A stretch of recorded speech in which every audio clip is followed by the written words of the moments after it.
អរុនសួស្តីពុកម៉ែបងប្អូនទាំងអស់គ្នាស្វាគមន៍សាជាថ្មីមកជួបយាយយើង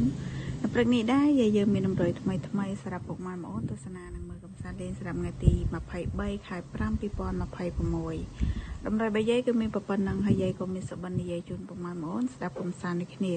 តាមមុននឹងនិយាយសុបិនយាយក៏សូមប៉ងពុកម៉ែបងប្អូនដែលចូលរួមទស្សនាទាំងអស់គ្នានេះកុំភ្លេចជួយចុចពាក្យ like ជា subscribe ឬក៏ដឹងឲ្យ channel ថ្មីយាយម្នាក់មួយផងបងណា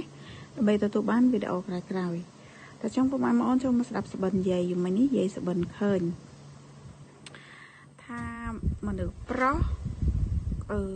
ជាងសំណង់បងអូនកម្មករសំណង់ទៅវាយផ្ទះបរោះម្នាក់វាយតាអញ្ចាំងឯងវាយអញ្ចាំងទៅស្រាប់តែអញ្ចាំងមកអញ្ចាំងឥតប្រហោងបងអូនធ្លាក់ទៅផុងដីខ្សាច់នៅខាងក្រោមណាគាត់វាយអញ្ចាំងនឹងធ្វើថ្មីតែដល់ពេលវាយទៅអញ្ចឹងស្រាប់តែធ្លាក់ទៅទាំងផ្ទាំងទៅផុងនឹងដីខ្សាច់នៅក្រោមហើយ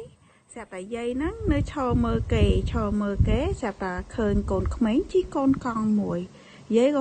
ក៏ថាខ្ចីជិះកូនកង់នឹងតិចមើលកូនកង់ទូទៅមួយហើយឃើញយាយជិះលេងរបៀបដូចជិះ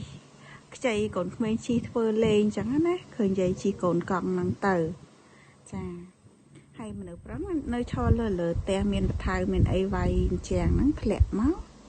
អញ្ចាំងហ្នឹងមកផ្ទាំងផុងដីបងអូនហ្នឹងហើយចឹងយាយក៏កាត់យកកៅគុតកៅ8 កៅ1 44 49 8កៅគុត4 49 4កៅ3អស់កៅនិងអស់40ចឹងពុកម៉ែបងប្អូនចេះកាត់លេខអីក៏យកតាមហ្នឹងទៅណាចាហើយក៏ជូនពរហេងស្នាងល្អដល់អស់គ្នាចឹងវីដេអូយាយក៏មានតែប៉ុណ្្នឹងទេជួបគ្នានៅវីដេអូក្រោយបាយ